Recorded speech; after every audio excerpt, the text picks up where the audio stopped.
iṣẹ́ ọ̀daràn ìjọba ṣe jẹ́jẹ́ olóyè Sunday lẹ́yìn tí mo mọ̀ tó jẹ́ ajìjàngbara Yorùbá tí ó fẹ́rẹ̀ jẹ́ tó ń wí fúnjọba pẹ̀lẹ́yàmẹ̀yà tó gẹ́ ìjẹ́ tí ẹ jẹ́ tẹ̀tẹ̀ ní jẹkújẹ ẹ má jẹ dágúró ìbò ṣeré jẹ Yorùbá ronú ẹ má fi fẹ́ kún pajẹ ESS lẹ́yìn ìbò jẹ́jẹ́ ẹ wọnú gbólọ kẹ lọmọ dàrán fẹkùn pajẹ ìjọba nàìjà ẹ má bọwọ́ kan ìbò oríṣiríṣi ọ̀daràn kírímínà ajìjàgbara ṣóhun ló ń jàfẹ́tọ̀ ọmọ Yorùbá ẹ mọ̀ wọ́n dáràn ẹ̀rú wọn ìbò ṣàlẹ̀ dùn mọ́ ọmọ Yorùbá ẹ̀rọ̀nù àsìkò ti tó káyélé ẹ má jọ bí wá ṣẹ̀rú mọ́ ẹ ti rí lẹ́yìn ìbò kápá ọ̀tá ó má ṣe ká.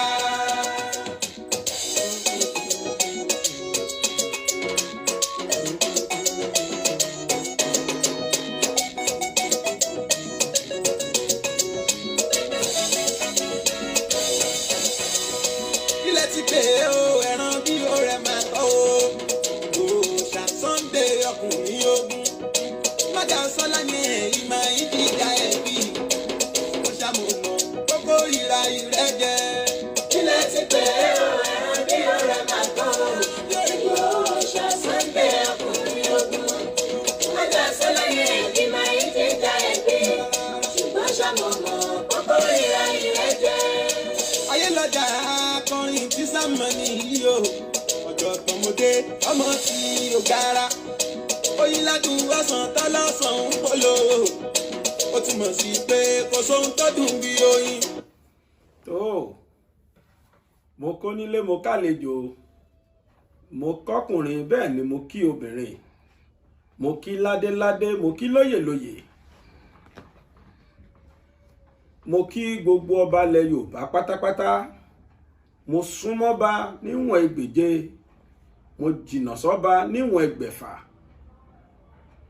mi ò sí nínú arọ́bàfín o nítorí wípé arọ́bàfín lọ́ba ń pa mo kí gbogbo ládéládé ilẹ̀ Yorùbá pátápátá o wípé adé á pẹ́ lórí bàtà pẹ́ lẹ́sẹ̀ o èjìgbà lẹ̀kẹ̀ yóò pẹ́ lọ́rùn ẹ pẹ́ bí mọ́pẹ́ ti ń pẹ́ o gbogbo ẹ̀yin ládéládé ilẹ̀ Yorùbá pátá mo wá fàsìkò yìí kí gbogbo ẹ̀yin olólùfẹ́ mi káàkiri ayé ẹ̀yin gangan ó lè jìká tí ò jẹ́ kórí ó jábọ̀ ṣe bẹ́yìn lè jìká tó gbọ́rùn dúró ẹ̀yin náà ni mò ń rí tétò yìí fi lọ déédé ẹ̀yin lọ́lọ́dù ọba òkè ló ń lò fún mi ló jẹ́ kí ètò yìí ó máa lọ gbogbo yín náà ni mo dúpẹ́ lọ́wọ́ rẹ̀ mo sì kí yín wípé ẹ kú déédé àsìkò yìí ẹ̀yin tẹ́ wà Nàìjíríà mo kí yín o ẹ̀yin tẹ́ wà lérúkùṣù Áfíríkà mo kí yín gbogbo ẹ̀yin olólùfẹ́ mi tẹ́ wà káàkiri Amẹ́ríkà London Canada Egypt káàkiri gbogbo ayé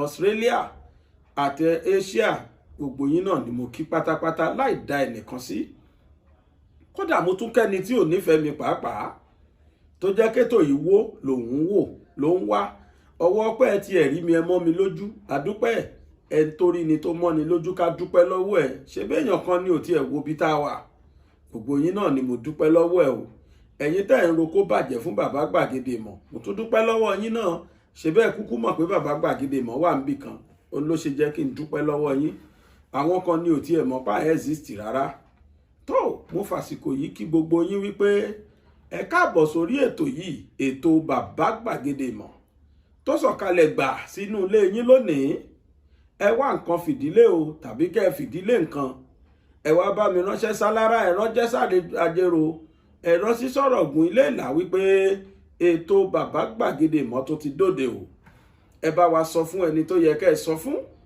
bí ẹ ti ṣe ń wo ètò yìí lọ́wọ́ ẹ máa bá mi share kiri gbogbo gúrùpù tẹ́ bá wà kí gbogbo wọn lè mọ̀ pé ètò yìí ó tún ti dóde ẹ wá jẹ́ kí n fi àsìkò yìí sọ fún yín ẹ̀yin tí ẹ ti jẹ́ ọ̀rẹ́ mi tẹ́ ẹ ti subscribe fún ètò yìí lórí bàbá gbàgede ìmọ̀ gbogbo yín ni mo dúpẹ́ lọ́wọ́ ẹ ẹ̀yin tí ẹ ti subscribe tó jẹ́ pé ẹ lè ṣe kẹ́ ẹ má wo ètò wa ṣùgbọ́n ẹ̀yin á kàn wò ẹ kàn jáde bẹ́ẹ̀ ni ẹ má ṣe bẹ́ẹ̀ ẹ ṣe darapọ̀ mọ́ wa kẹ́yìn náà di iṣẹ́ àwòdà kájọ kọ́mọ́lùbọ̀ nínú ètò yìí bákan náà ni pé ẹ wo bí tí wọ́n kọ subscribe sí kẹ́sì wo bí tí wọ́n fi àmì aago sí ẹ tẹ̀ méjèèjì. Irú tẹ́yìn èèyàn á fi máa bi mí gbogbo ìgbà wípé bàbá gbàgede mọ̀ kí ni latest news, èwo lẹ tún ti ṣe o. Ẹ nídìí láti bi mí mọ́. Tẹ́yìn bá ti tẹ́ bá subscribe, tẹ́ bá tẹ notification bell, ẹ ní rí fídíò mi. Àbẹ́yìn tó jẹ́ pé orí WhatsApp tí n bá send ẹ̀ sí, ẹ kàn lọ tẹ fídíò gangan ni, ẹ ní tẹ link, ẹ lè rí mi, ẹ lè máa rí notification mi. Àmọ́ tí n bá send ẹ̀ sí lórí WhatsApp, tẹ́ bá tẹ link yẹn, á gbé yín lọ direct sí orí channel yẹn. Ẹ sì lè subscribe síbẹ̀, ẹ lè tẹ notification bell. Kò ní ìdí pé ẹ fi fóònù pè mí mọ́. Direct tí n bá ti gbé data, ẹ̀yin náà ó tètè rí. Ẹ̀yin tẹ́ wá ń wò mí lórí Facebook, mo fàsìkò yí pé ẹ̀yin náà ẹ ṣe jẹ́ àjọ wá jẹ́ gbádùn ètò yìí lórí YouTube. Àti pé lágbára Ọlọ́run á bẹ̀rẹ̀ live program wa lórí Facebook láti ọjọ́ Monday tó ń bọ̀ pẹ̀lú ògo Olódùmarè. Láti ọ̀sẹ̀ tó ń bọ̀, àsìkò tí ó jẹ́ mi ò tí ì lè sọ, àmọ́ látijọ́ Monday lágbára Ọlọ́run á máa ṣe live Facebook wa padà. Mo wá rọ̀ yín pé wo ibi tí wọ́n kọ follow sí ní orí ṣánẹ́ẹ̀lì bàbá gbàgede ìmọ̀, lórí ṣánẹ́ẹ̀lì gbàgede ìmọ̀ with Aláwìyé Báyọ̀ lórí Facebook yìí ni o. Tó bá jẹ́ ṣánẹ́ẹ̀lì mi nìwọ tí ń wò tí wọ́n ti jíṣẹ́ yẹn gbé sí, sáwò òkè kó wo heading tó wà lórí ṣánẹ́ẹ̀lì yẹn tí kì í bá ṣAláwìyé Báyọ̀ with bàbá gbàgede ìmọ̀, yọ kúrò ńbẹ̀. Má subscribe síbẹ̀, má bá wọn follow ẹ̀, torí pé olè ni wọ́n jíṣẹ́ yẹn gbé ni. Wọ́n ti ń tó bí ṣánẹ́ẹ̀lì 5 báyìí lórí Facebook tó ti ń gbéṣẹ́ mi sí 6 orí YouTube náà. Ẹ̀yin tẹ́ ẹ bá ti wo fídíò yìí lórí ṣánẹ́ẹ̀lì míì lórí YouTube tó yàtọ̀ sí bàbá gbàgede ìmọ̀ TV, tẹ́ ẹ bá wo kí ẹ̀ tó jẹ́ pé orúkọ míì ni wọ́n kọ, ẹ sá máa rìpọ́ọ̀tù ṣánẹ́ẹ̀lì yẹn. Mo tiẹ̀ ti wá ráyè ti YouTube yẹn báyìí, máa bẹ̀ sí ní rìpọ́ọ̀tù wọn báyìí. Mo fẹ́ kí wọ́n gba ṣánẹ́ẹ̀lì yẹn lọ́wọ́ ẹ̀ nígbà tó ti gbéṣẹ́ mi ni. Tẹ́ bá sá ti wòkè, ìyẹn easy láti report. Ẹ sá tẹ ẹ̀gbẹ́ ẹ kílíkì lórí fídíò yẹn, ẹ tẹ ẹ̀gbẹ́ ẹ rí tá gbé report wá, ẹ report ẹ. Téèyàn 100 péré bá report ẹ, channel WhatsApp YouTube yẹn ó ti dọ̀tá ẹni tó ní nìyẹn. Tó lónìí ká má sọ ilé pẹ́, ilé yá ká má sọ dìlé pẹ́. Ohun ìpanilẹ́rìn méjì kan lẹ́yìn tí mo dìde ń bí tán lánàá, fídíò tí ó ń jà lọ́wọ́lọ́wọ́ lẹ́yìn tí mo rìkọ́ọ̀dù ẹ̀ tán, ó ní mo mà tó gbọ́ ìròyìn kàyéfì tó pa mí lẹ́rìn. Àṣé wọ́n ti ẹ̀ patú ní kóòtù lórí ọ̀rọ̀ Lady K àti àwọn DSS láì pẹ̀lú àìlójútì látọ̀dọ̀ awo tó jẹ́ agbẹjọ́rò àwọn DSS. Ó mà wá sí kóòtù lánàá. Ọ̀gá DSS, ọ̀gá lọ́yà, èmi rò pé bóyá mínísítà kan ni wọ́n ń pè ní òpùrọ́ ni. Èmi ò mọ̀ pé tí yín gan tún wá ó tún lọ́mọ rí, ó tún lékè ń ka. A mà kí yín o, ẹ mà ṣe o, ẹ kú atótónu. Wọ́n lè sọ pé case file wọ́n ní mọ́tò one chance lẹ́wọ̀. Ó yà mí lẹ́nu pé DSS kan tún lè wà tó máa wọ public motor. Kódà ó surprise mi. Eléyìí ti fi hàn wá wípé àwọn ẹni yìí wọ́n deliberately ṣe nǹkan yìí láti kojú ẹjọ́ yìí. Wọ́n fẹ́ kì bọnú gọ́tà ni, wọ́n fẹ́ kì orí ẹ̀ bọnú igbó. Báwo ni DSS ṣe máa dé kóòtù? DSS wá sọ kóòtù pé àwọn gbà táwọn gbé case file bọ̀ lánàá sí kóòtù. Ìkan nínú àwọn colleague òun, àwo ló ń sọ̀rọ̀ yìí o, ẹni tó jẹ́ agbẹjọ́rò fáwọn DSS. Ó ní case file tó ń gbé fún kejì òun, ìkejì òun wá lọ́wọ́ mọ́tò public tó jẹ́ one chance ni. So wọ́n wá jí báàgì yẹn gbé lọ. In fact, personal property ti ẹ̀gán wà nínú ẹ̀ àti case file àwọn Lady K ó wà nínú ẹ̀, wọ́n ti jí gbé lọ mọ́. Ọ̀rọ̀ tí ò ṣe é gbọ́, ọ̀rọ̀ tó ń rùn létí. Ó pa mí lẹ́rìn gidi nígbà tí mo gbọ́ lánàá. Mo wọ́n gbé wọ́n jí case file gbé lọ. I couldn't imagine. The first question tí mo kọ́ béèrè ni pé ǹjẹ́ níyẹn lọ sí law school rárá ṣá? ṣé lóòótọ́ ni wọ́n pe ẹni yẹn? Is it true they call him to bar? Because èmi tí mi kì í ṣe lọ́ọ̀yà yìí mọ̀ pé n tó sọ yẹn irọ́ tó tóbi ni. A professional lawyer will never descend so low láti lọ gbé such vital document wọnú public mọ́tò. It is never possible. Àwọn tí wọ́n gọ̀, àwọn tí wọ́n ò gbọ́n lèèyàn lè sọrú ẹ̀ létí ẹ̀ tí wọ́n máa accept. Ó dá mi lójú pé Justice Egwuatugan ó mọ ohun tó ń ṣe, ó ti mọ̀ pé irọ́ tó jìnnà sóòótọ́ ni. Géèmù gidi òní DSS ń gbá. Kí dẹ̀ ni wọ́n á gbá géèmù? They just want to substantiate their cause again. Ṣé gbọ́ pé DSS tún ti lọ mọ̀ọ́mọ̀, wọ́n tún ti lọ fẹ̀sùn míì kan Lady K àtọmọkùnrin tí wọ́n jọ wà ń bẹ̀ tọ́jọ́ dá dúró. Wọ́n láwọn méjèèjì terrorist ni wọ́n. Wọ́n nídìí tí àwọn fi pe Lady K terrorist ni wípé Lady K yẹn tiẹ̀ òun ló ń fi Facebook page ẹ̀ ló fi ń perpetuate terrorist ló fi ń dà lúrú. Èyí ọmọkùnrin wọ́n lóhùn gbébọn ni. Nígbà tí wọn mọ tán lè sọ pé ìdíre táwọn tó fi dá wọn dúró. But èmi o nítọmọdé tèmi máa sọ àwọn ìdí méjì tí DSS ò fi fẹ́ dá Lady K lẹ̀. Tẹ́ ẹ bá gbàgbé ní ọjọ́ tí wọ́n lọ rédí Ìgbòho, Lady K ló wọrí Facebook page ẹ̀ ló jẹ́ kí gbogbo ayé ló wọ Facebook page ẹ̀ ló jẹ́ kí gbogbo ayé mọ̀ wípé DSS ti dé. Nígbà yẹn kò mọ àwọn wo ni ó ń pè wọ́n ní Nigeria Army.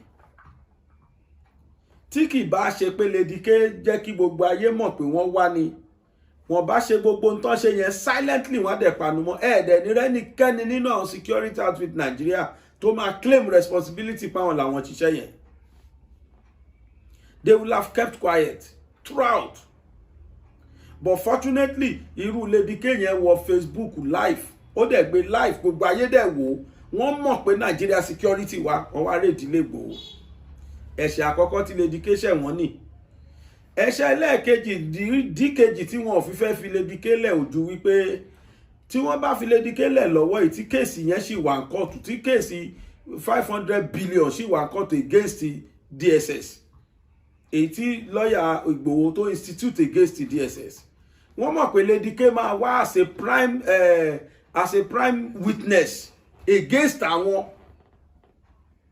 because ó ní gbogbo fact yẹn lọ́wọ́.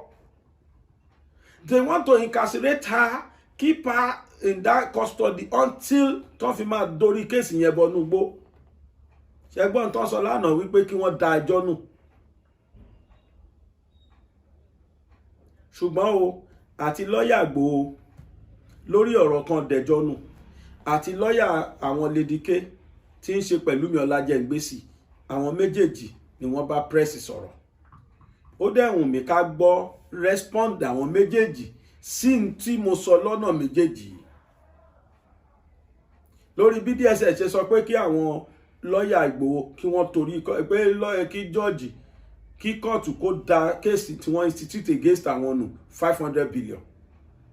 Àti new case tí wọ́n tún fi gbé àwọn Lady K nísìn tó tún institute against àwọn Lady K. Méjèèjì làwọn lawyers méjèèjì sọ̀rọ̀ lé lórí. Mo fẹ́ ká jọ lọ wo in táwọn lawyers méjèèjì sọ. Ọlájẹ́ngbèsì ó sọ ọ̀rọ̀ tiẹ̀ nínú Zoom meeting tí media, the Association of social media presenters tó jẹ́ ti Yorùbá Nation, Zoom meeting tán ṣe lánàá, ibẹ̀ ni ọmọkùnrin ti sọ̀rọ̀. Bẹ́ẹ̀ náà ni ti lọ́yà nígbà tí wọ́n jáde nínú court lánàá. Mo fẹ́ ká lọ wo fídíò méjèèjì, mò ń padà bọ̀.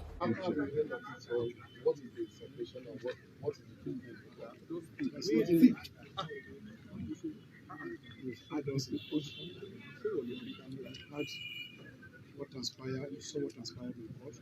You even watch video exhibits. So these are the things that happened in court, and the court has now adjourned for ruling judgment. Ruling become if their preliminary objections succeed, and judgment comes if the preliminary objections are turned out to be wrong. So we are coming back to court for this. We have them calling for vacation and for some application calling for striking out for some. The one they are asking for is to vacate the interim order of injunction. It's just like asking the policeman to leave the bank. Yorubas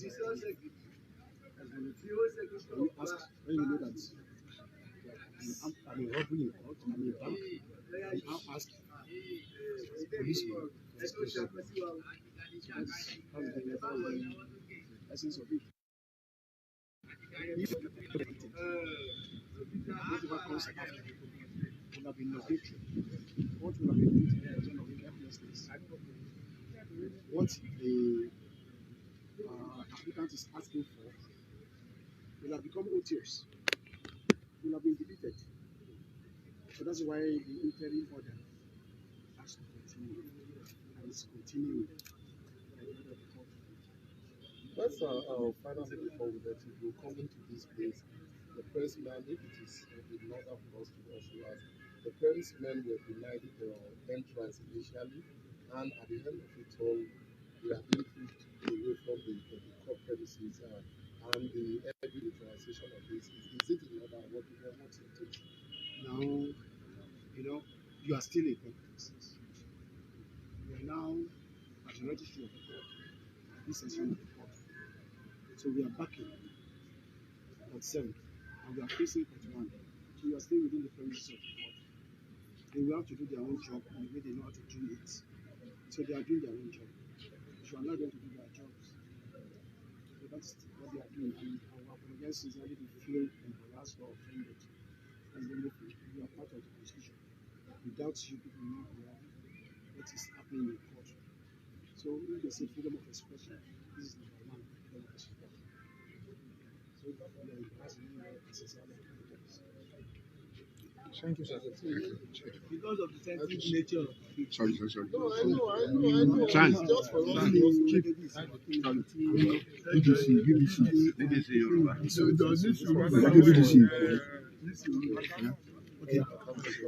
Àpò àtúntò ní látàárọ̀, kí ni àbọ̀dé ètò ìgbẹ́jọ́ tí a ní láàárọ̀? Ohun tí a ní láàárọ̀ yìí sì ni pé ọ̀rọ̀ náà ti pa àwọn pọ̀ láti fún wákàtí 4. Wọ́n ti ro tiwọn, àwa náà ti ro tiwa. So wọ́n ní kán dẹjọ́ wa nù, àwa ní kán gbẹ́jọ́ wa ró. Nísìnyí ilé ẹjọ́ ti lọ rò ó, ṣé kò ń dànù ni àbí kò ń gbé ró? Ohun tó ń ṣẹlẹ̀ lọ́wọ́lọ́wọ́ ni wọ́n dẹ̀ ká padà lọ síbẹ̀ ní on the 17th. Wọ́n gbé òní. A rí pé ẹ mú àwọn fọ́nrán kan wá láti tó jẹ́ gẹ́gẹ́ bí àwọn evidence tí ẹ ní kojú ìjọba àpapọ̀. Kí ni àríwísí adájọ́ lórí? Àwọn fọ́nrán tí a mú wá, ohun tó ṣẹlẹ̀ bẹ́ẹ̀ la mú wá. Ó lè ti wà níwájú ilé ẹjọ́. Nítorí gbogbo yín mọ̀ tó wà ń ta jẹ́lẹ̀ yìí, àgbàrá ẹ̀jẹ̀ ńlẹ̀ ilé tó wó, ibi tó mọ́tò náà fi bọ́ yẹn àti ohun náà pẹ̀lú àwọn àjọ ilé ẹjọ́ nísìnyí. Pẹ̀lú ibi tí ìgbẹ́jọ́ ń lọ báyìí, wọ́n ní adájọ́ ní kí a padà wá ní 17 oṣù yìí láti wá gbọ́ ìgbẹ́jọ́. Kí ni ẹ fẹ́ kí àwọn aráalé mọ̀ nípa ní ọ̀sán?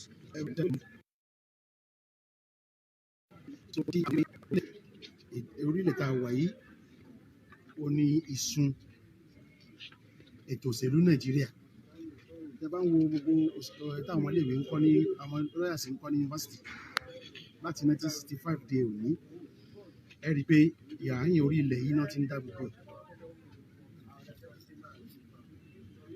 Mọ̀ wípé ó dá wa lójú wípé orísun dáadáa tó sì tọ́ ohun tó yẹ ládájọ́ ṣe.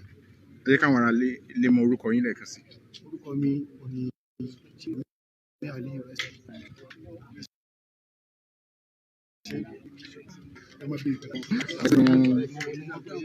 Agbẹjọ́rò fún olóyè Sunday Igboho, ìdájọ́ tí wọ́n sún sí 17 oṣù yìí kó tó wá di pé wọ́n mọ̀ bí sí ẹjọ́.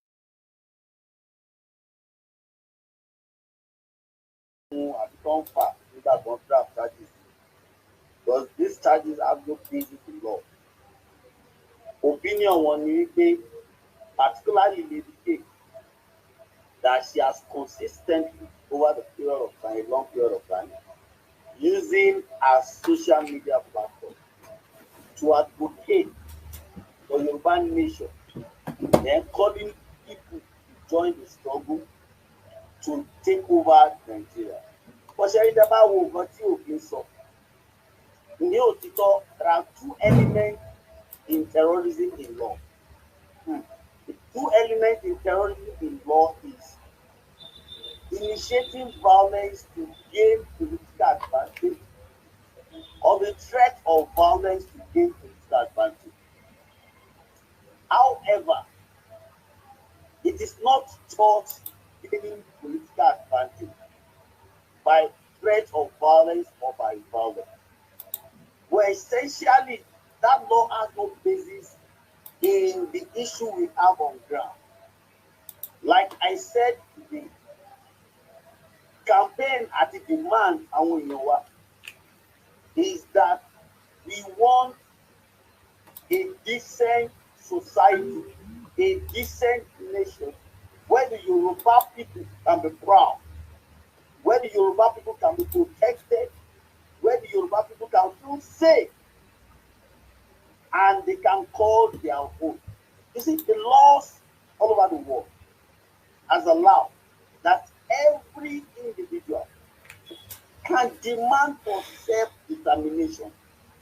So, tí àwọn kan bá kóra wọn jọ tó bá sọ wípé acting for self-determination is a crime and it amounts to terrorism, I mean it is logic turned upside down, and it's even antithetical to our laws. And let me even tell you something. I want to charges one. The DSS under the Nigerian law cannot even file charges against anybody in the contest in which they have done. So that charges, the charges they put in place together is vexatious. It's not known to law. Because for the DSS to commence an action against an individual, the DSS is required to have the fiat of the AG Federation, because the DSS is not named as one of the institutions that can commence action against the person in court. Ìyẹn alákọ̀ọ́kọ́. Ẹlẹ́kejì, gbogbo fídíò àti àwọn materials tó ní àwọn ní against David. Kò sí nǹkan tó ṣe ju wípé David ń sọ̀rọ̀ wípé wọ́n ń pa àwọn èèyàn káàkiri orílẹ̀-èdè Nàìjíríà. Wípé gbogbo ìkànnìyàn yẹn gbúdọ̀ dúró. Ó dẹ̀ sọ wípé Yorùbá people wọ́n deserve láti ní country tiwọn. Kò sí ẹ̀ṣẹ̀ ń bẹ̀. So gẹ́gẹ́ bí àwọn aṣèrí, gbogbo ẹjọ́ tó rò sínú charges wọ̀nyí nonsense ló ń sọ. But then nǹkan tí a ní láti wò sí ní pé ṣe rí ìjọba tó wà níta lónìí.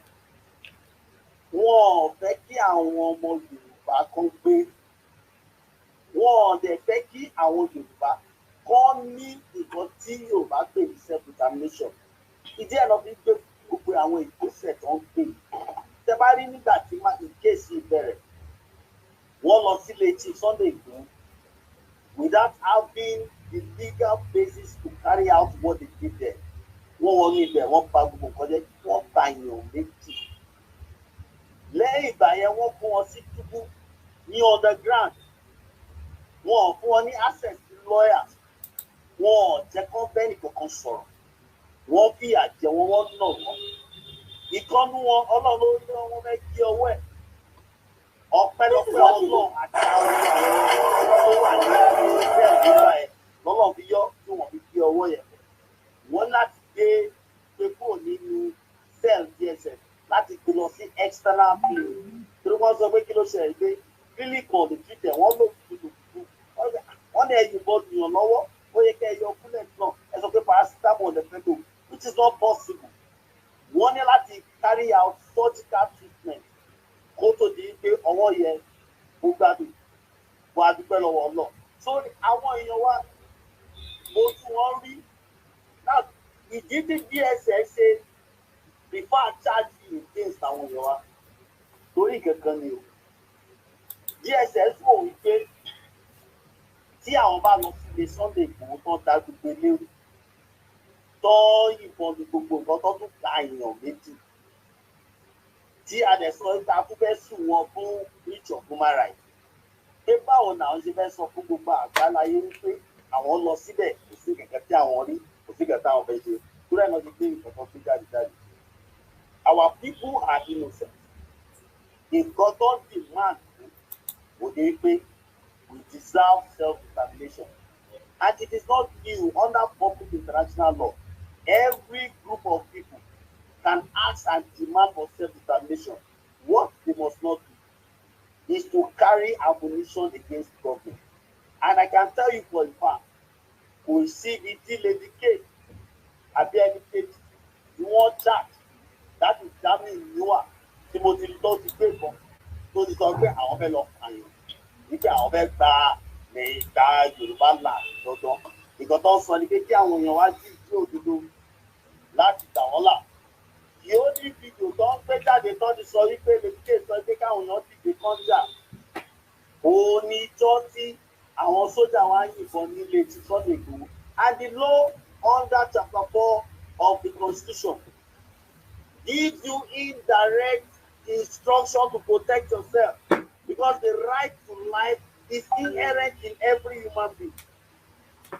Ni wá sọ wípé wọ́n yìnbọn wọ́n pààyàn kẹ má kígbe ìbò síbẹ̀ ẹjọ́ ẹ gbà wá o bí a wà ní ipò tí kò dáa.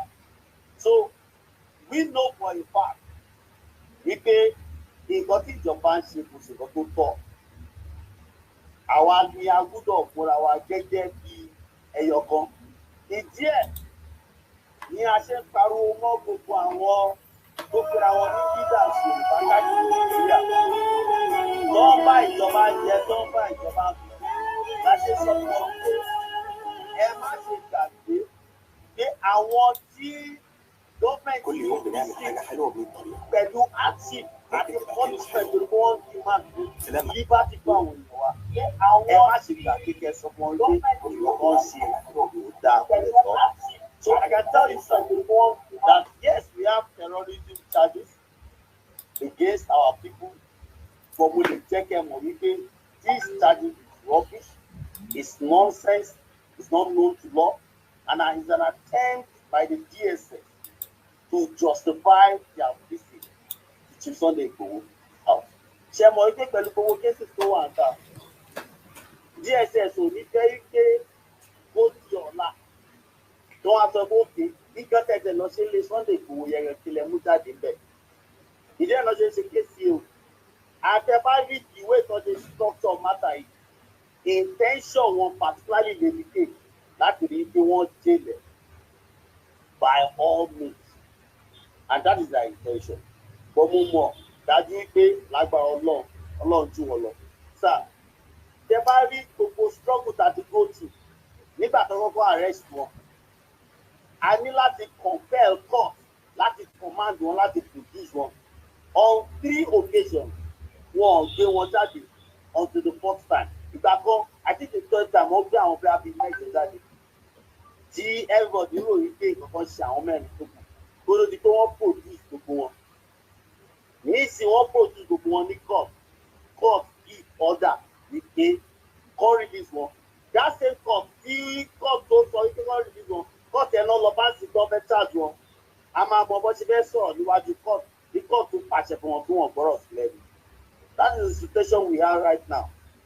Àdúrà ní ká máa fi rọ gbogbo wa lọ́wọ́ wípé kí Ọlọ́run jẹ́ kí ó ṣe é ṣe fún wa. Torí I must tell us honestly, we cannot afford to undermine the Nigerian government. They have the facility, they have the instrumentality of power, they have everything, and they will not stop at nothing in exercising this power. What we need now is courage, determination, focus, and the collective support, the spirit of a common consanguinity. Láti lè liberate àwọn Yorùbá. Thank you very much, sir. Ẹ ṣé. Ṣẹ́gbọ́n táwọn méjèèjì sọ tí n bá sọ pé akọ níwájú adájọ́ òun náà ni barrister Pẹ̀lúmi Ọlájẹngbèsì. Ọpẹ́lọpẹ́ pé ọmọkùnrin yẹn dá lẹ́nu ó dáńtọ́ ó lè dá itọ́ lẹ́nu ìgbín. láì ṣe bẹ́ẹ̀ ni kódà mẹ́wàá tí wọ́n ti rìlíìsì yẹn ọba dorí ẹ̀ gbọ́gbó ni ọba má rìlíìsì kankan náà wọn. lórí tí wọ́n wá ṣe yìí lórí tí wọ́n ṣe yìí pé wọ́n tún wá gbé wọ́n dá àwọn lédìké dúró ju bó ṣe yẹ lọ, wọ́n tún ti wá gbé ẹjọ́ dìde o, wọ́n ti sue DSS again, ó di méjì. àwọn lọ́ọ̀yà lédìké wọ́n ti wá sue DSS fún 100 million for defamation of character nítorí pé ilé ẹjọ́ ò gbà wọ́n láyè láti nínú òfin wọ́n ti lọ display àwọn lédìké lórí tẹ́lì nísìn tí gbogbo ayé ti rí wọn bí ọ̀daràn bí terrorist. wọ́n ti bà ìjọ́mọ ènìyàn àwọn ènìyàn jẹ́.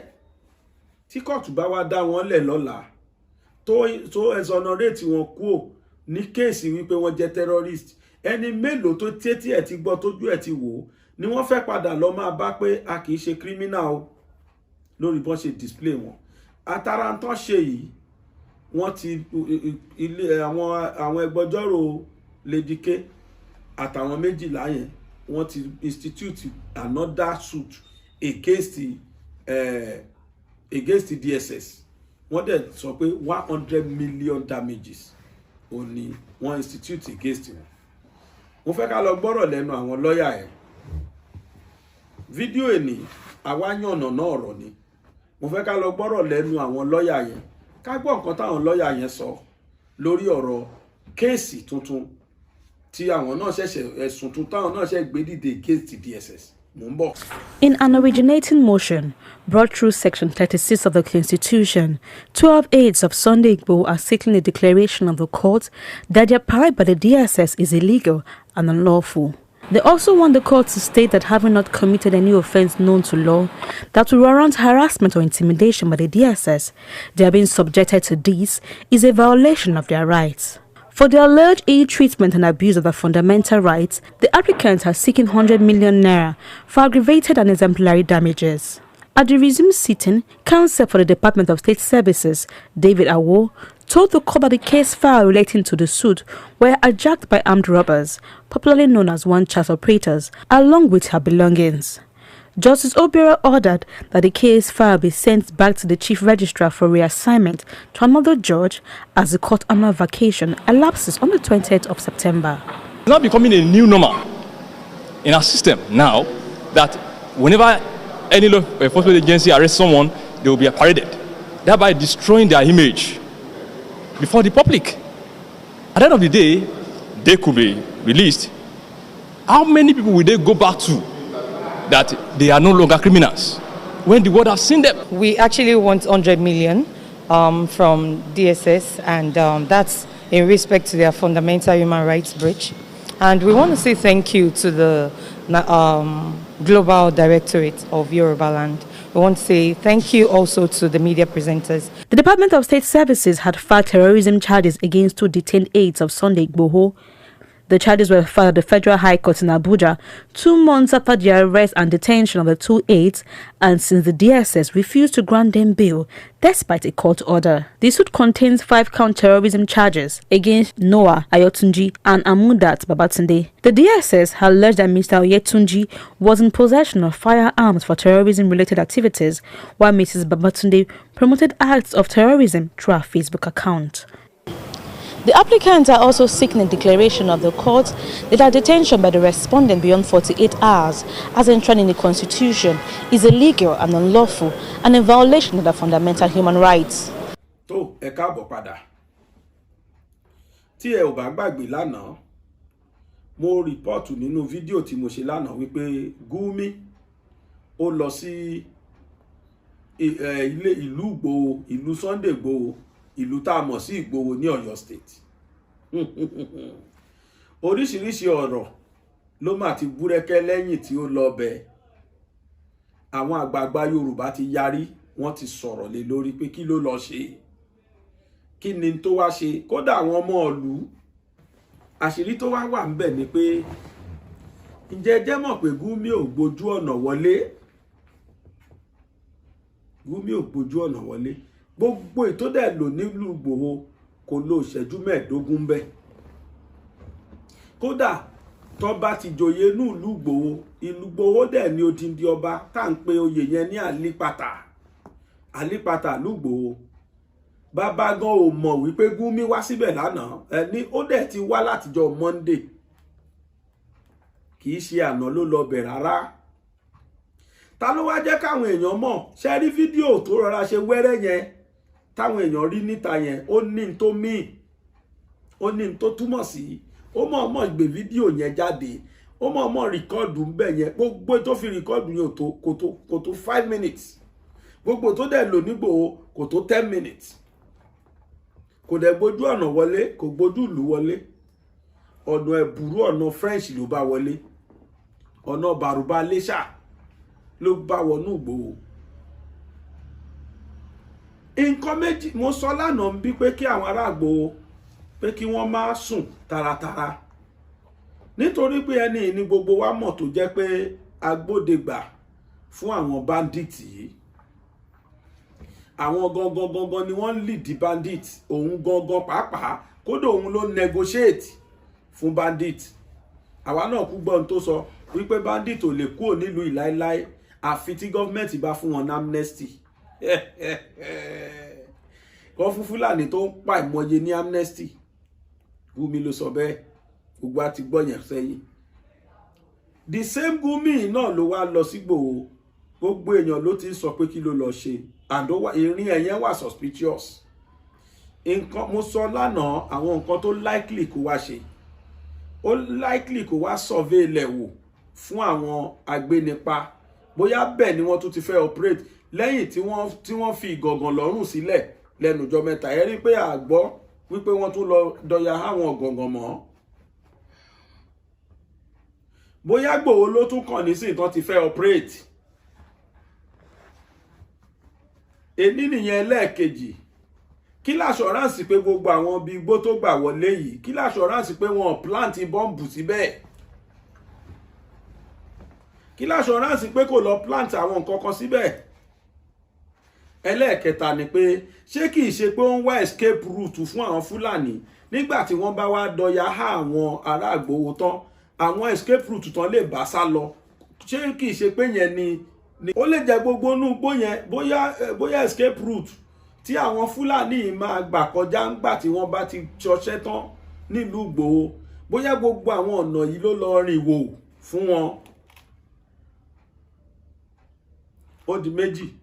Ẹlẹ́ẹ̀kẹta ni pé lílọ tó lọ yẹn ó lè lọ láti lọ rìkọ́ọ̀dù káwọn èèyàn, kí àwọn the whole world, other part of the country or of the world, kí wọ́n lè wò pé ṣebílẹ̀ Yorùbá tán sọ pé crisis wà rí, ṣebílẹ̀ Yorùbá tán láwọn Fúlàní gbé wọn parí, ṣebíbẹ̀ ni Fúlàní ti ń dẹran. Fúlàní tó ń dẹran yẹn gangan tẹ́ ẹ rí lẹ́yìn Gumi, Fúlàní tó ń dẹran tẹ́ ẹ ń wò yìí, Fúlàní yẹn ló sọ̀rọ̀, ló padà sọ fún àwọn èèyàn wípé gbogbo àwọn aráàlú mọ̀ pé Gumi wá bẹ̀. Fúlàní tó ń dẹran tóun fi hàn pé ṣebí Fúlàní ló dẹran yìí, integration wà, kíní kan wà. Fúlàní yẹn làwọn èèyàn wá bí pé ṣé lóòótọ́ lórí ẹnikẹ́ni bí ó ní máa yẹn ní bẹ́ẹ̀ ni. Aráàlú gan ni Fúlàní yẹn tó jẹ́ pé òun ti dọmọ ìlú, tóun ò dẹ, gbogbo èèyàn ló mọ̀ ọ́, wọ́n ní kò ṣe dẹran wá, ó dẹ̀ wà peaceful, kì í ṣe oníjàgídíjàgan. Gumi ò mọ̀ rí, kò mọ̀ Gumi rí. Arákùnrin ni wọ́n wá bi léèrè wípé ẹni tó rí tó gbọ́ṣọ́ ráwọn èèyàn kan bí lóòótọ́, ó ní lóòótọ́ lòun rí wọn, òótọ́ lórí wọn níbẹ̀ ni. Ó ní òun rí tán páàkì mọ́tò tó pọ̀ gan-an, mọ́tò àwọn mọ́tò ńláńlá báyìí, òun rí tán páàkì ẹ̀, làwọn èèyàn fi mọ̀ pé lóòótọ́ ni Gumi wá.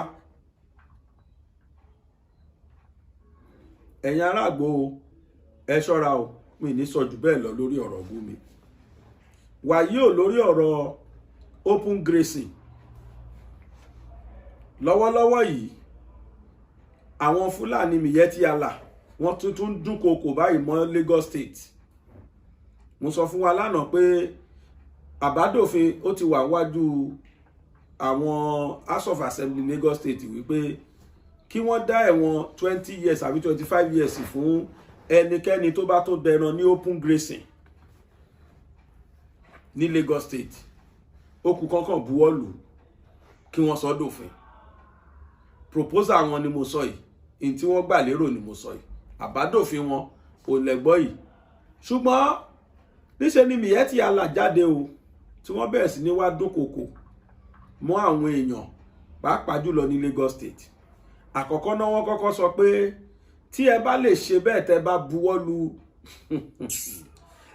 buwọ́lù pé káwọn má da màálù jẹ kiri mọ́. Wọ́n ní màálù kan ní Lagos State wọ́n ló máa cost 2 million naira, ẹgbẹ̀rún lọ́nà ẹgbẹ̀rún méjì. Wọ́n ló làwọn èèyàn ó máa ra màálù lÉkòó. Tẹ́ ẹ bá ti buwọ́lù àbádòfin yẹn, ẹgbẹ̀rún lọ́nà ẹgbẹ̀rún méjì, 2 million naira lẹ́ẹ̀ máa ra màálù kan lÉkòó. Èní nìyẹn lẹ́ẹ̀kejì, wọ́n ní láéláyé o, àwọn Miyetti Allah ní láéláyé àwọn ò ní jẹ́ kí ìlú fararọ tí ẹ bá lè ṣe bẹ́ẹ̀, tí gbogbo governors ilẹ̀ South pátápátá bá lè sọ pé dandan àfilá kí gbogbo Fúlàní kí wọ́n má dẹran jẹ mọ́. Wọ́n ní ẹni káwọn má dẹran jẹ mọ́, ẹni káwọn máa ṣe ranching. Wọ́n ní ranching hàn gan ẹ̀ẹ́dẹ̀ fáwọn nílẹ̀ táwọn máa ṣe ranching yẹn sí. Ẹjọ́ ṣé gọ́fúnà ló yẹ kó fún Fúlàní nílẹ̀ láti máa ṣe ranching? Bísínẹ́sì ni wọ́n ń ṣe.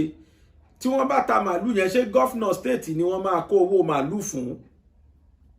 Kò yé mi o. Ṣé báwọn ni wọ́n ní bísínẹ́sì wọn?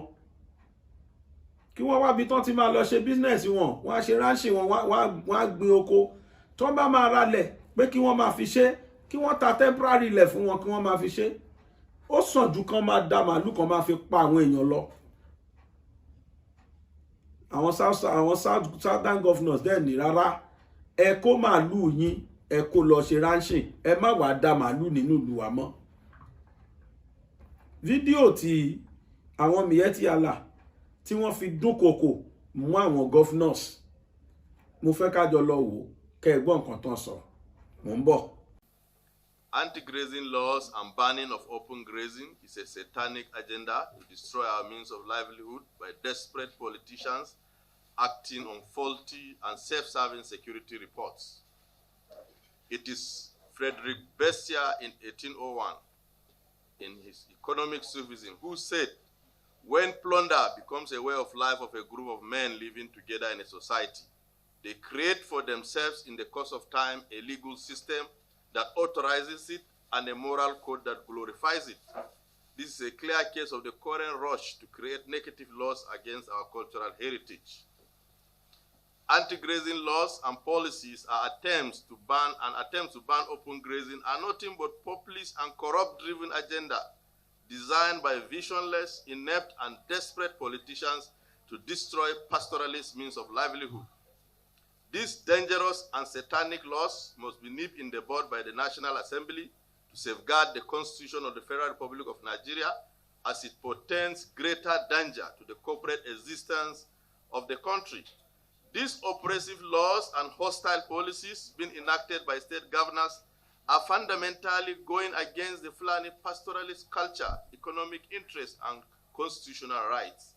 It is important to note that interstate movement of pastoralists is similar to interstate commerce, which is an exclusive preserve of the legislative powers of the National Assembly under Item 62 of the exclusive legislative list. To this effect, any action taken by any state assembly that is in conflict with the above section of the 1999 Constitution as amended is null and void and of no effect and of no consequences to the pastoralists. These laws do not take into cognizance the sociology, economic of production, climate variation, and other push factors that are inherent in pastoralist movements across ecological zones. It is a common knowledge that Nigerian mode of agricultural practice is still primitive all over the country and are not consistent with global best practices. So why singling out the pastoralists who have been suffering from cumulative years of neglect in terms of development from both federal, state, and local governments? There is a looming danger and security implications of these satanic laws by the ill-informed governors on national security. The laws will destroy livestock production and send into poverty millions of people that depend on livestock value chain. The butchers, the transporters, the livestock dealers, the consumers who are used to affordable source of beef and milk are going to be affected. The laws will undermine relative peace and stability currently enjoyed in local communities and threaten social order. The laws will exacerbate cattle rustling in local communities as criminal gangs and state-sponsored vigilantes like Amotekun and other state-sponsored gangs to be rustling our cattle. The laws will lead to a serious humanitarian crisis as families will be destabilized, market and economic livelihood will be disrupted. The laws will lead to massive cross-border migration that will create further security challenges for the country. Our prayers. The National Assembly and Mr. President to intervene and stop the current attempts by some state governors to criminalize our means of livelihood of cattle rearing through enacting of satanic and obnoxious laws they call anti-grazing laws, which I call Anti-grazing, targeted at Fulani pastoralists. The federal government should create a ministry for livestock and fisheries as obtainable in many African countries. Nigerians should adopt strategies in responding to changes of climate change as it affects livestock production, not negative laws. Government should take an inventory of all existing grazing reserves, traditional grazing areas, transhumance corridors, major stock routes, and fully develop at least one grazing reserve in each senatorial zone in line with the recommendation of the Interministerial Committee on Livestock Development in Nigeria 2015, the report of Presidential Committee on Pastoralism and Insecurity 2014, and the Livestock Transformation Program. The existing African Union and ECOWAS protocols, regulations of pastoralists and transhumans should be domesticated and proper documentation and implementation strategies be put in place to check illegal migrations into the country. The government should incorporate pasture development in the implementation of the Great Grain Wall in combating the certification and preservation of small water bodies. A review of the Land Use Act is long overdue to accommodate the interests of all land resource users, particularly pastoralists who are in need of land to do their business. Ranching, as envisaged by many, requires massive capital investment and is difficult to sustain, not economical, and is not smallholder centered. So government should lead in the way of creation of ranches, because a poor stakeholder cannot have the money to buy land to create ranches. We are calling on the proper funding of the National Commission for Nomadic Education and expansion of its mandates to educate pastoralists to imbibe modern ways of livestock production. The National Assembly should come to the rescue of the pastoralists by resuscitating and passing the Grazing Reserve Commission Bill and other livestock management bills that were initiated by previous National Assemblies and still lying fallow. There is need to introduce livestock tracking using GPS technology and support community-based conflict mechanism. In a similar vein, our organization totally condemned the continuous extortion of Fulani pastoralists and profiling of Fulanis by the governor of Benue State, Samuel Otom, and call on him to offer an unreserved apology to the Fulani race for the tissues of lies, propaganda, falsehood against the Fulani ethnic group, particularly our organization, the Mieti Allah Kautal Hore. Our organization applauds the renewed efforts of security agencies in the massive onslaught against criminals, cattle rustlers, kidnappers, bandits, particularly the near decimation of Boko Haram terrorists in the northeast, arrest of the notorious Biafran terrorist Nnamdi Kanu, and the smoking of the murderous Yoruba bandit gangster Sunday Igboho that is languishing in Benenua prison. Our organization totally condemned the vituperations of one emir of Muri in Taraba State for genocidal propaganda against the Fulani pastoralists and have since taken the necessary legal steps against the misguided local monarch and have written to the Taraba State governor to immediately dethrone the deranged monarch. Finally, we commend the courageous efforts of the federal government under the progressive leadership of President Muhammadu Buhari for listening to our consistent call to restore existing grazing reserves and routes, create new ones, as it is the only sustainable solution to the farmer-herder conflict in this country. What is the arable land we have in Nigeria? We have over 38.7 million hectares. How much is being cultivated? Less than 40% of that land is under cultivation. That is one. Secondly, we have marginal lands that are not cultivatable.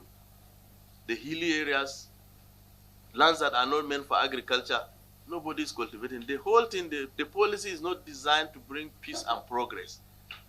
You must accommodate the pastoralists. You must first agree that they are Nigerians, that this challenge of land resource use have to be addressed.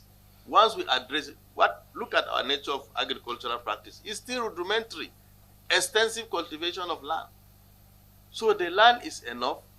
What we don't have is the will and the will to accommodate these pastoralists. Just because they don't have title on the land, that doesn't remove them from being Nigerians. Their need for the land has always been opportunistic. Now that agreed population have increased, what strategies are there in place? Technology is there to address the issues. But you cannot say we should just go and create ranches in the air. We love to have ranches, we love to have our children, our people settle in one place to develop. But when you give a zero option, you either ranch or you live to where? What I expected from these governors to consider these herders as their citizens. Designate places for them, which we have it all over the country. They are not after taking anybody's land. All over the West African sub-region, herders have not grabbed land anywhere. Even when they had opportunity to grab land, they have never grabbed land because their need for land is opportunistic. So now we are facing a challenge in this country where we have conflict between farmers and herders. And it's basically land resource conflict on land and water. What do you need? Is a proper land management that we need in place. That is all. Create the ranches. Give us, we are ready to rent the ranches. We can't say either we ranch or we go. Who will even give you the land? Go and look at the Land Use Act. For you to access 5 hectares of land, a governor have to approve it for you. You have already mobilized the population, the local citizens, against the herders as the people perpetrating conflict. Who will now offer them land if they want to buy? So you must see this thing in a wider perspective. But the truth is that the herders will not go anywhere. They are Nigerians. So if you destroy their means of livelihood, you'll be faced with other challenges of crisis, banditry, and what have you. That's why we are concerned. That's why we are shouting and crying. We love peace more than anybody. The herder carries everything he has on his head, including his family. So he will be the last person to look for crisis. But what we will not accept is for the country or the narrative to hang insecurity on the herders. We are victims. If you have rural areas that are ungovernable, you have bandits, you have terrorists terrorizing rural areas, it's not the responsibility of innocent herders to fish them out. It's the responsibility, it's a failure of government to do that. We are also victims. So by the time now you think you can use ethnic profiling and brand every herder as a criminal, then you are not helping the situation. Even those that are not in crime, you now push them into crime by association. Particularly the one from Katsina State, my state, is confused because in front of their eyes, all the Fadama areas have been taken over. All the watering points that are meant to serve both herders and farmers have been converted into Fadama areas for cultivation. They are supposed to be the leading states in finding solution to this crisis because these herders are culturally attuned to the people. They are mostly from there. They should create ranches to serve as example for other states to copy. They should provide amenities to these herders. So all these pretensions they are doing, they are running out from their responsibilities. They allow this crisis to accumulate and also affect other parts of the country. What you see happening in Zamfara, Katsina, Niger State is a consequence of abandoning the herders over the years, neglecting them. No education, no any development of the livestock sector. And you now want to force them into banditry. It's a failure of governance. So how can they stop transportation of, are we the one transporting cattle? The business of the value chain of cow business involves everybody in the society, not just Fulani people. So can they, if they close down the whole market, probably it's for temporary security measures. Maybe they want to do some operations, as we know that is ongoing in Zamfara. But I know nobody will say, I'm closing cattle markets over the country, because the people that the market sustain, you cannot imagine when you go down. How many are employed by government? So we support any security measure that will bring peace But what we are saying is that we are the first line of victims of these bandits. The new Minister of Agriculture, I pray he will not join the bandwagon of those somersaulting from Ruga to ranching to Brazilian grass, tomorrow livestock transformation. What we need is simple. Designate grazing areas for us. Develop massive infrastructure that herders will have communal use there. It's not difficult to create dams and say this area is for herders. Then introduce the modernization gradually. You have where you do the breeding, you have people that develop the feed slots, but the governors are not investing in anything. So how do they expect to solve the problem? But when you go and check their expenditure profile, security vote, billions, I pray EFCC go after all of them. Bàbá wọn ní ẹni àná lára ń ta. Tèmi kan rí sí pé mi ẹ tí a là ń ṣe ni mo rí wípé ẹni àná lára ń ta ara ń ta wọn ni. Tí mo rí bẹ́ẹ̀ nìyẹn. Tó lórí ọ̀rọ̀ olóyè Sunday Igboho àti lórí ọ̀rọ̀ bí àwọn àgbààgbà Yorùbá kan àti àwọn mi fẹ́ pé wọ́n ní ọlọ́tẹ̀ tàbí ká sọ pé àwọn ọlọ́tẹ̀ Yorùbá kan bí wọ́n ti ṣe ń jẹ́ agbẹ̀yìn bẹbọjẹ́ fún olóyè Sunday Igboho. Àwọn èèyàn bí bàbá Banji Akintoye léèrè lórí ọ̀rọ̀ Igboho lọ́wọ́lọ́wọ́ yìí. Bàbá sì fi ẹ̀hónú wọn hàn o. He spoke bitterly on the traitors of Yorubas àti Sunday Igboho lórí àwọn ọlọ́tẹ̀ àtàwọn agbẹ̀yìn bọbọjẹ́ lórí ọ̀rọ̀ olóyè Igboho àti àwọn tí wọ́n gbẹ̀yìn bọbọjẹ́ fún Yorùbá.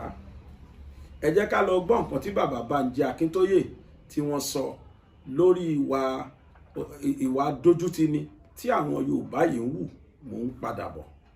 Ara àwọn tó ń bá federal government múra pé kí Sunday Igboho má yọjú mọ́ kó má ṣe a lè ṣàìrírò ẹ̀ láéláé ni àwọn tí ó jẹ́ ọ̀dàlẹ̀ máa wà láàrin ìlú. Ẹ lè rí ìlú kan ká má rọ̀ ọ̀dàlẹ̀ ń bẹ̀ kó ṣeé ṣe.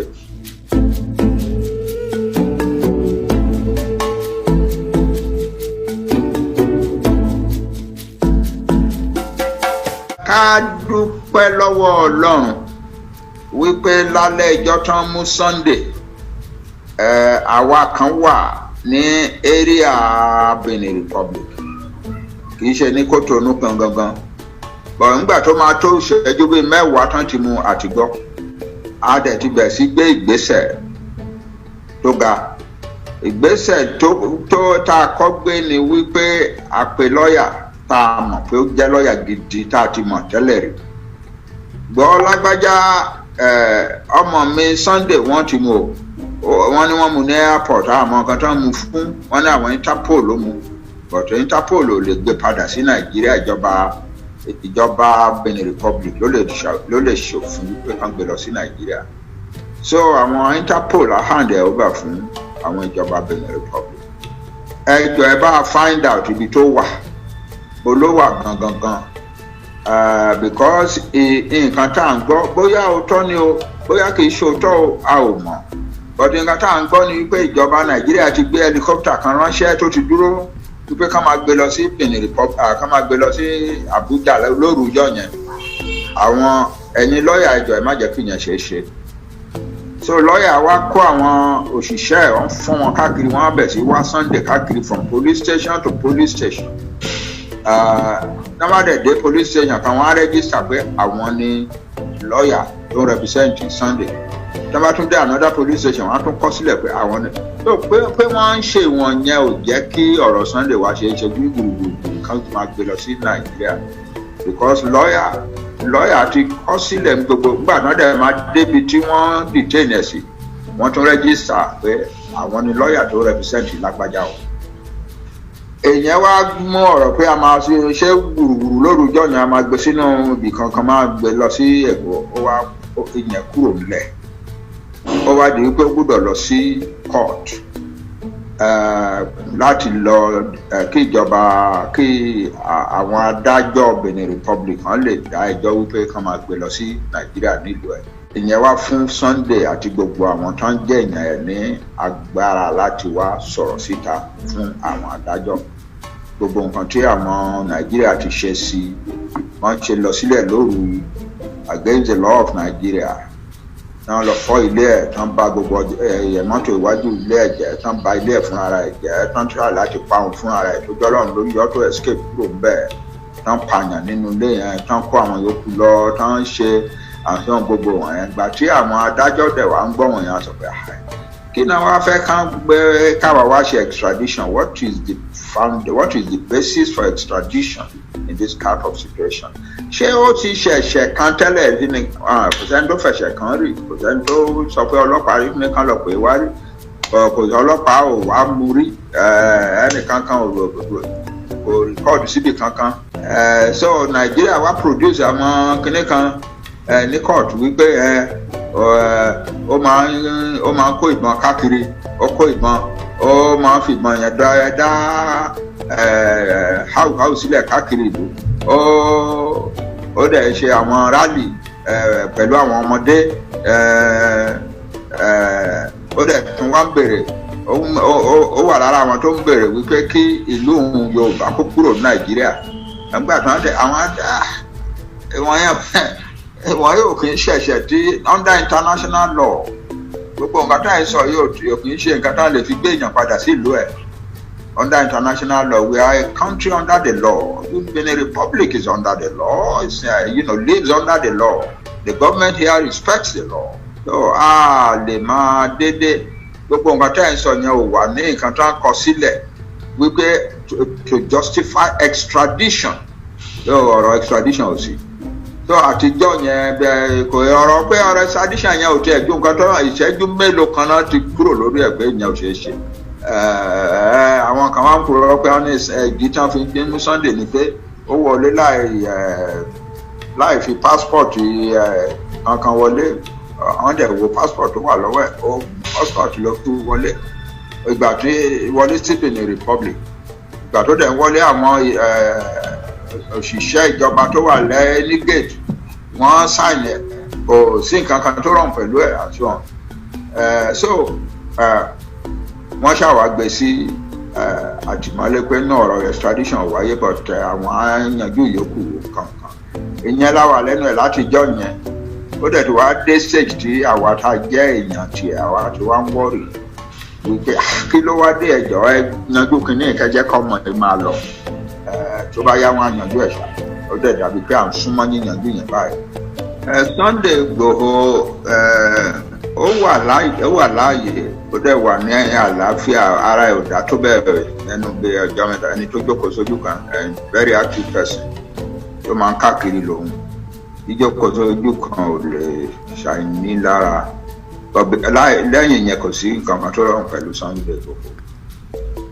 Wọ́n ní àwọn Yorùbá kan wà lára àwọn tó ń bá federal government múra pé kí Sunday Igboho má yọjú mọ́ kó má ṣe.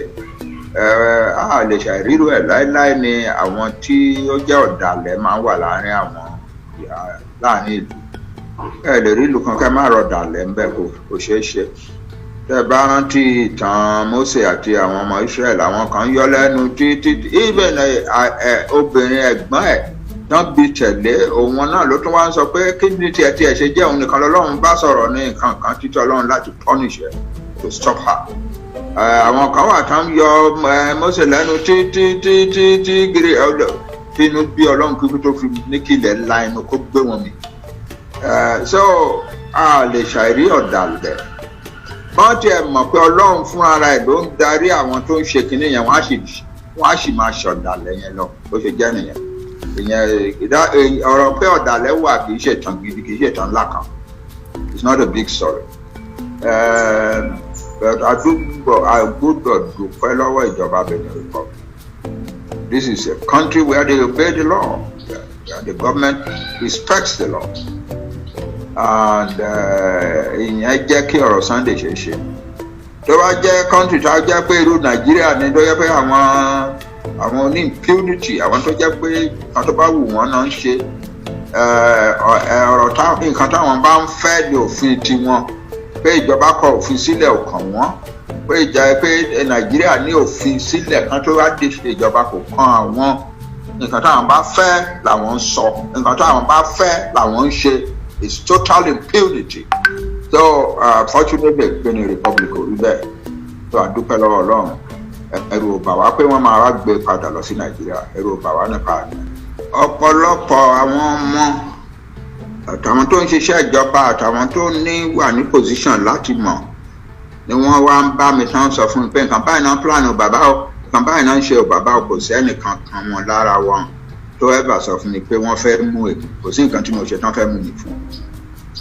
I speak my mind as a Nigerian kan tó tí mi ò bá ti sọ pé ẹ̀yin ọmọdé ẹ lọ dàlúrú ẹ lọ jà ẹ lọ fọ́lé ẹ lọ tí ó jẹ́ pé mò ń sọ fún wọn pé ẹ má jà ó débi pé mo ti kọ odidi ìwé lórí ọ̀nà ẹ̀yin bá a ṣe máa ṣe revolution wa ẹ̀yin bá a ṣe máa gba country wa lélẹ́yìn kò ní sí ìjà kò ní sógun kò ní ṣọ̀tẹ̀ wọ́rọ́wọ́ làwọn máa jáde ní Nàìjíríà àwọn yòókù tá a dẹ̀ fi sílẹ̀ sẹ́yìn tí ò ní sí ní country wa mọ́ a máa jẹ́ good neighbors to them and they will be good neighbors to us. A bá lè ràn wọ́n lọ́wọ́ ìlà níjọ́ ọ̀la à ràn wọ́n lọ́wọ́ àṣọ kò ní àwa ò bá yàn kankan jà o àwa ò hate ẹni ẹ̀yà kankan o àwa kàn gbà wípé Nàìjíríà ò kì í ṣerú country tó yẹ kí àwa bí Yorùbá wà. It is a disorderly country, declining country, and it will continue to decline because there is no orderly purpose for Nigeria anymore. Àwọn ọmọ tí wọ́n wá fún mi ní àwọn ọlọ́mọ̀wé wọ́n pè ní intelligence pé bàbá nǹkan báyìí náà ń plan lónìí bàbá nǹkan báyìí náà ń plan lọ́la. Àwọn ọmọ tó wá fún mi ọ̀pọ̀lọpọ̀ nínú wọn ló ń sọ pé wọ́n mọ̀ wípé wọn ò lè mú yín bàbá pé kò sí nǹkan tó fẹ́ mú yín fún ṣùgbọ́n wọ́n lè pa yín. Wọ́n lè pa yín. Wọ́n lè dédé wá lóru bọ́n ṣe máa ń wá lóru sílé onílé náà máa pààyàn. Wọ́n lè dédé wá lóru kán kọ́ àwọn kan wá kán attack ilé yín kán the one or two security boys ó ń gbà kán pa wọ́n kán wọnú yàrá kán pààyàn ẹ̀yìn náà fúnra yín. Ọ̀pọ̀lọpọ̀ náà àwọn ọmọ wọ̀nyí ló ń sọ wọ́n. Ìdí ẹ̀ nìyẹn tí àwọn àgbààgbà kan ṣe wá ṣèpàdé pé bàbá pé wọ́n lè wá pa yín wọ́n ń bọ̀ wá pa yín ó mà wá ń pọ̀ jù létí wa.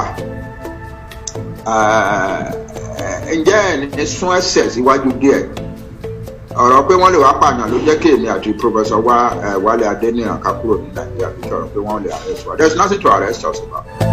tó ẹ káàbọ̀ padà bàbá Banji Akintoye ò ní ẹ gbọ́rọ̀ lẹ́nu wọn yìí ọmọ Yorùbá rere ọmọ Yorùbá àtàtà ẹ jẹ́ káwa náà wo ohun tó ń ṣẹlẹ̀ nílẹ̀ Yíbò lọ́wọ́lọ́wọ́ ẹ jẹ́ á fi kọ́gbọ́n bí mo ti ń bá yín sọ̀rọ̀ yìí President Muhammadu Buhari our able president in Nigeria wọ́n wà nílẹ̀ Imo lọ́wọ́lọ́wọ́ báyìí ṣùgbọ́n kàyéfì kan yà mí lẹ́nu nílẹ̀ Imo yẹn àti erékùṣù gbogbo ilẹ̀ Yíbò káàkiri ǹjẹ́jẹ́ mọ̀ pé àwọn Yíbò pàṣẹ láàrin ara wọn àwọn ajìjàgbara ilẹ̀ Yíbò wọ́n pàṣẹ láàrin ara wọn pé lónìí ẹnikẹ́ni ò gbọ́dọ̀ jáde síta tí ẹ bá wo street gbogbo ilẹ̀ Yíbò lóòótọ́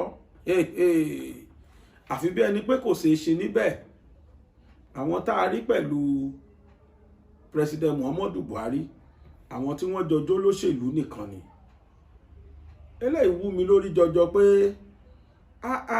ṣé làwọn èèyàn kúkú gbọ́ràn síra wọn lẹ́nu tó báyìí kì í ṣe tipá àwọn èèyàn ò sí ń bẹ̀ kì í ṣe tipá àwọn èèyàn ò jáde síta ló fíríkì mi àbí ló mú mi lómi bíi wípé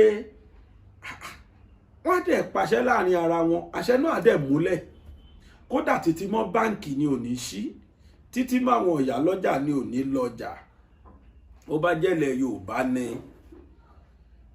kó má tiẹ̀ jẹ́ Ìgbòho tàbí kó jẹ́ pé kí Ìgbòho tó di pé ó wà látìmọ̀ tó wà kí Ìgbòho wá jókòó kó wá pàṣẹ pé ó gbọ́ Yorùbá o lónìí o àbíjọ Monday ẹ má jẹ́ ká jáde ká máa fẹ̀rù ònú wa hàn ṣáà má rẹ ni máa ṣe bẹ́ẹ̀ nílẹ̀ Yorùbá èpè ni Yorùbá tó máa fi ránṣẹ́ sí pé ṣé ìwọ ló fẹ́ fún mi ló jẹ ọjọ́ Monday ọjọ́ Ajé ọjọ́ Monday ọjọ́ ọjà mi ní lọ́jà ó ń lẹ̀ ń rí ilẹ̀ Yíbò yẹn tó bá ń bá lọ bọ́n ṣe ń bá lọ yìí ìjọba padà dá wọn lóhùn ilẹ̀ Yíbò wọ́n padà débù tí ògo tó ń lọ àmọ́ Yorùbá yoyoyo bí iyán alẹ́ Yorùbá rúrúrú bí omi òkun, Yorùbá bàbá ni bàbá ń ṣe lóòótọ́ la sì jẹ́ bàbá. Ẹ jẹ́ á ronú o. Àwọn tí wọ́n ń dẹran kiri ojú pópó, àwọn Fúlàní tó ń dẹran kiri, wọ́n ṣe ọṣẹ́ fún ọmọkùnrin kan tó bà mí nínú jẹ́ nígbà tí mo rí fídíò yẹn. Fúlàní yẹn dẹ̀ dẹran wọ àárín títì. Ibi tọ́mọkùnrin yẹn ti wá ń jáwọ́ fún màálù, níṣe ló jáwọ́ sọ́wọ́ tẹnu tírélà. Wọ́n ṣẹ̀ṣẹ̀ ń ṣá mọ́tò yẹn láti yọ ni. Àti pé àbúrú míì tí ẹran yẹn tó ṣe tó jẹ́ kó fara jọra wọn. Ọlọ́kadà tó ń wọ̀kadà bọ̀ ẹ̀jẹ̀ jẹ́jẹ́ tí màálù lọ fò mọ́ lórí kíní lórí ọ̀kadà tó sì pa ọmọkùnrin lẹ́sẹ̀kẹsẹ̀. Ṣáà máa bá lọ báyìí ṣá, mò ń bọ̀. Èsì ilé iṣẹ́ ìṣẹ̀lẹ̀ o. Èsì ilé iṣẹ́ ìṣẹ̀lẹ̀ ń sin ni o. You will not die, confess it. You will not die in Jesus' name. Inside the dominion.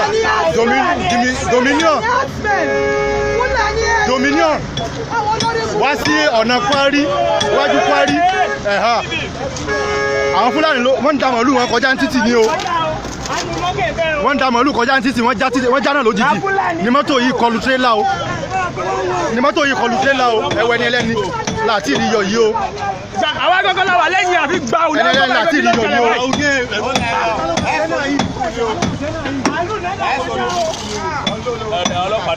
Ẹni ẹlẹ́ni ló wà ń bẹ̀ yìí o. Ilẹ̀kùn la fẹ́ já tá àti rí já yìí o. Kíláàsì wọn fọ́ o. Àwọn Fúlàní olórí burúkú yẹn ni o. Wọ́n da màálù ni o. Ọmọ kékèké ni wọ́n iṣẹ́ àgbàlagbà Fúlàní o. Ọmọ kékèké Fúlàní ni o. Ìwọ̀n iṣẹ́ àgbàlagbà o. Wọ́n dé sáré, wọ́n ti bọ́ sí ọwọ́ ọdún gómìn. Màálù wọn ẹ wò ó, wọ́n ti lọ yípo. Màálù wọn ni wọ́n yípo. Màálù wọn ni wọ́n lọ dàgbà ọ̀nà inú igbó yẹn o. Màálù wọn lọ dàgbà ọ̀nà inú igbó yẹn o. Bí wọ́n ṣe máa ń dá wàhálà lẹ́ nìyẹn o. A ní rí nǹkan kan tẹ́nì kankan ó ṣe sí báyìí o. Ẹni ẹlẹ́ni àti ìrìyọ o. Àti ìrìyọ mọ́tò yìí ti condemn báyìí o. Mọ́tò yìí ti condemn pátápátá. Afọ́ gíláàsì ni o. Ọlọ́run kó bá wa yọ ẹni ìjáde o.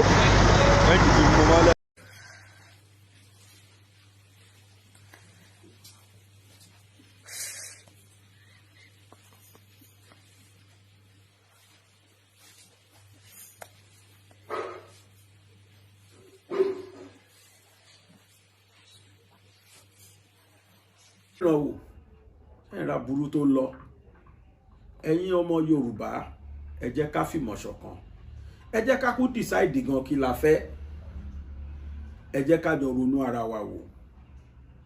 Mo rí write up kan láìpẹ́ yìí tí Nyesom Wike tó sọ pé ní Kánò wọ́n pa 2.8 billion. Wọ́n dẹ̀ fún wọn l'allocation 2.8 billion yẹn. Ṣùgbọ́n lọ́dọ̀ tòun nílùú òun ní Bayelsa, àwọn pa 15 billion. Wọ́n fún àwọn ní 1.4 billion. Bí 1.5 billion dẹ̀ ló sọ. So yẹ kó rí bẹ́ẹ̀. Bóyá 2.5 billion tiẹ̀ ló sọ. Torí pé mi fi bẹ́ẹ̀ fẹ́ sọ̀rọ̀ lórí átíkù yẹn ni ó ṣe jẹ́ kí n kà dáadáa rárá. Injustice tó ń lọ ní Nàìjíríà ṣé kó máa continue bẹ́ẹ̀ ṣá. Yorùbá lẹ́nu ẹni la fi ń kọ méje. Tó Ọlọ́run á ṣàánú wa o. Hòtẹ́ẹ̀lì tí máa ń polówó ní gbogbo ìgbà fún wa ṣáà gbàgbé Times Square Hotel. Ẹ jẹ́ ká gbìyànjú tá a bá láǹfààní láti wá sógun state tàbí tí wọ́n dé sí Nàìjíríà tó wá ń wo hòtẹ́ẹ̀lì wo ni wọ́n fẹ́ dé sí ló fẹ́ forí ẹ̀ pamọ́ sí. Lọ sí Times Square Hotel. Àtàdírẹ́sì wọn àti fóònù nọ́mbà wọn lẹ̀ ń wò yìí. Ẹ pè fóònù nọ́mbà yẹn lẹ́sẹ̀kẹsẹ̀ ni wọ́n dá yín lóhùn. Ẹ lè búùkù hòtẹ́ẹ̀lì yín online. Kódà ẹ lè wá ní òyìnbó kẹ́ ti búùkù lẹ̀. Ìgbà báyìí ni mo fẹ́ dé, ibi báyìí ni màá dé sí. Kí làwọn súùtù yín? Wọ́n á ṣàlàyé gbogbo bí yóò yàrá wọn ṣe rí. Iná wọn kì í lọ. Àníṣẹ́ látẹnu géètì báyìí ni hospitality ti bẹ̀rẹ̀. Ní àpọ́nlé ló ti bẹ̀rẹ̀. Tẹ́ bá ti wọnú compound wọn, ẹ ti rò pé ti dénú ilé yín ni. Ẹ bá wọn nájà lónìí, kẹ́yìn náà rí pé ìgbádùn ló ní pẹrẹwu ni. Tó oníyanṣẹ́ ọlọ́kàṣe o. Ẹ̀yin tẹ́ bá wa fìfẹ́ jẹ tòní, gbogbo yín náà là kípẹ́ ṣe òun. Ẹ jẹ́ ká tó pàdé ní ìgbà míì tí bàbá gbàgede mọ́ á jáde. Ẹ wá jọ̀ọ́, mo tún rọ̀ yín lẹ́ẹ̀kan sí ẹ̀yin tí ẹ ò bá tí subscribe sí orí channel yìí, ẹ ṣe bẹ́ẹ̀ lónìí lórí bàbá gbàgede ìmọ̀ TV. Èyí tó jẹ́ pé tẹ́ bá máa search fún bàbá gbàgede live. Ẹ̀yin tẹ́ bá sì ń wò mí lórí Facebook, ẹ wo kẹ̀kẹ́ make sure pé gbàgede ìmọ̀ with Aláwìyé Báyọ̀ ni wọ́n kọ.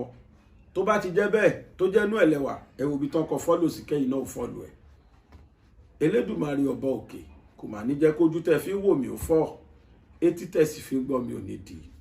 Èmi ọmọ yín náà rèé o, bàbá gbàgede ìmọ̀ Aláwìyé Adébáyọ̀ Sàbúrì ọmọ bàbá tíṣà l'Ábẹ́òkúta ní fàsìkò yìí sọ fún wa pé láyọ̀ o.